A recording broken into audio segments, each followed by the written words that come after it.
Paul Van Valen, and I want to tell you about some things we learned from the 9/11 incident in New York and the subsequent 2 years that followed. In October of 2001, I partnered with Kempsville Presbyterian Church, Pastor Dr. Richard Kidd, and we formed First Fruits Crisis Response. We had been asked to come up and work with pastors who were very busy, and we got together a team of a couple psychologists, a counselor, a couple social workers, and from the church we had a worship leader, a couple pastors, and we brought a Spanish-speaking professor from Regent with us, and a guy that knew how to fix everything. So this team gathered for a couple short meetings. All this is happening really fast, kind of like now. And so we decided, what would we do? And we decided we would go and ask questions, first of all, to learn what people are experiencing. We were not going to go in and tell people what they should expect, what they should do. We're going to first learn. Now, to do that, we had to listen well. And so I had had training in critical incident stress management. And so I crafted a simple model that everybody got really quickly. These were all pretty well developed, mature people with good hearts. They wanted and motivation. And so I said the sequence is this. You start with the head. Those are the facts. You invite people to tell you whatever they're comfortable telling you. And since we're going in as strangers into this place, we're not going to make a lot of assumptions that they'll trust us right off the bat. And so we talked about building rapport and just being gentle and taking whatever people will give us.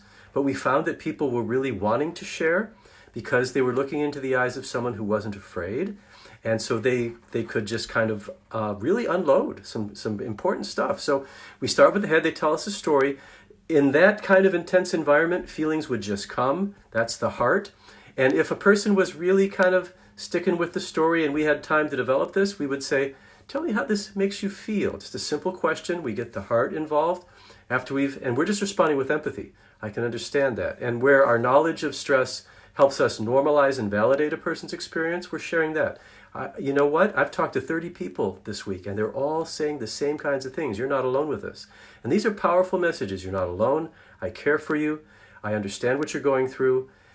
And you'll see how this progresses as we go. So then we go to gut.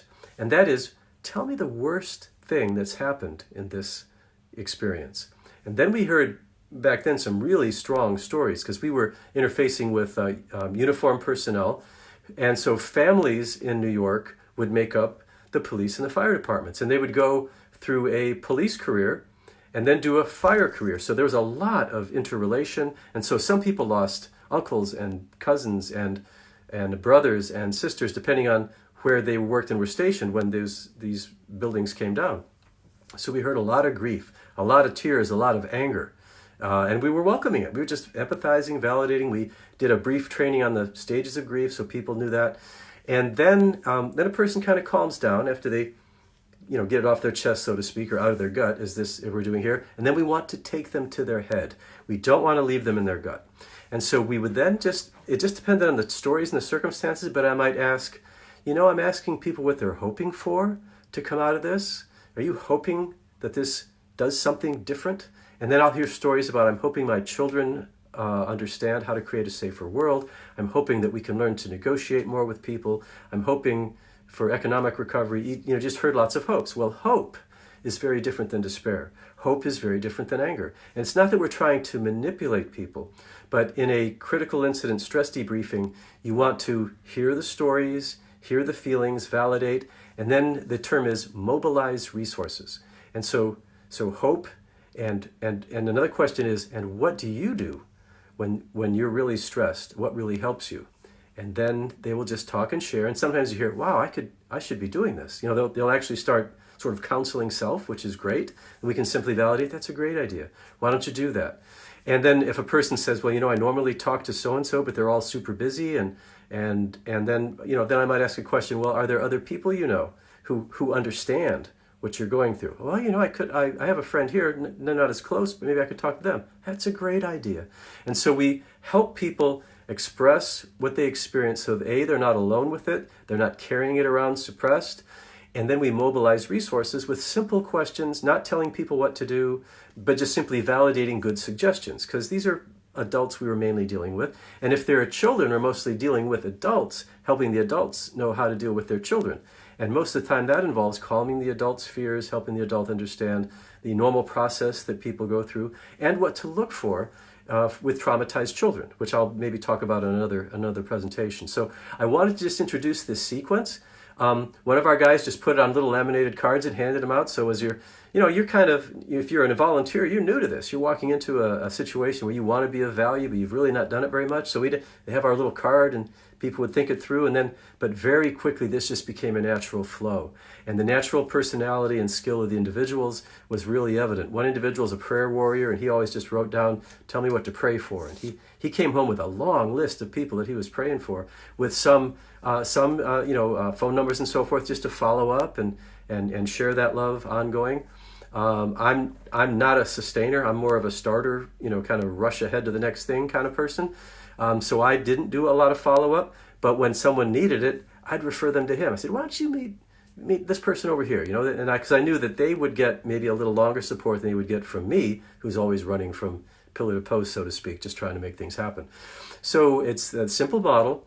It requires a lot of empathy. It requires the time. And really, our interventions were short. They were 15 to 20 minutes most, because people were on the go and they're busy.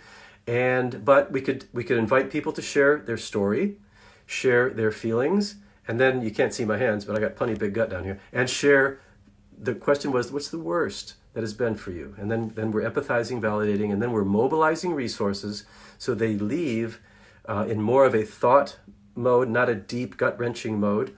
And we practiced this over and over and over. And I took this same model to New Orleans after Katrina. We taught this model up in the Northeast after Hurricane Sandy.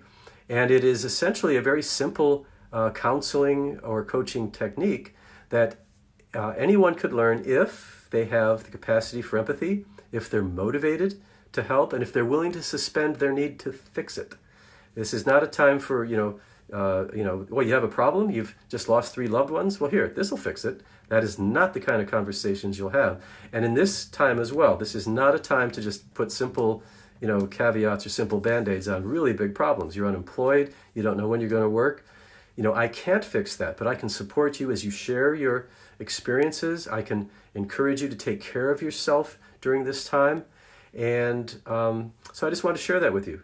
And feel free to comment and add suggestions to this post as to what you have found useful to simply be of support to people in these very difficult times. Talk to you soon.